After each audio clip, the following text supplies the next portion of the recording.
Bref, je me suis demandé pourquoi en France le Black History Month était moins célébré. Alors j'ai voulu faire une vidéo dessus. J'ai cherché sur internet et j'ai trouvé une interview où un journaliste disait qu'on n'enseignait pas assez la traite négrière et la colonisation. C'est faux. Mais il a aussi dit un truc très intéressant en citant Maboula Soumaoro. La République est aveugle à la race. J'ai noté la phrase. L'universalisme c'est beau sur le papier, et dans la réalité on n'est pas tous égaux, et cela peut donner des phrases comme « Moi, je vois pas les couleurs », une phrase qui invisibilise les discriminations. J'ai cherché une approche. Pourquoi ne pas faire un panorama historique qui traverserait les siècles et montrerait les moments d'invisibilisation des Noirs et les moments d'affirmation? Du coup, j'ai creusé. J'ai trouvé une ancienne expo sur l'histoire des Afro-Antillais.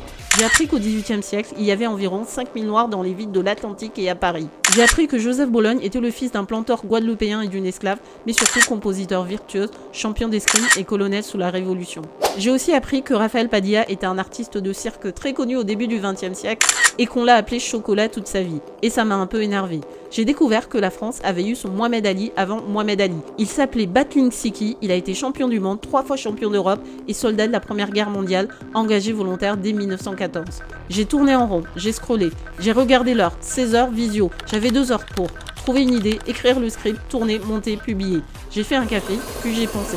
Pourquoi en France on met plus en avant les personnalités afro-américaines ou africaines que les grandes personnalités noires de France? Alors qu'on a Aimé Césaire, Colette Nardal, Félix Eboué, Gaston Minerville, Léopold Sédar Senghor. On a des collèges Rosa Parks ou Nelson Mandela, mais pas un seul collège Jean-Baptiste Bellé, premier député noir qui était aussi ancien esclave. Pourquoi cela?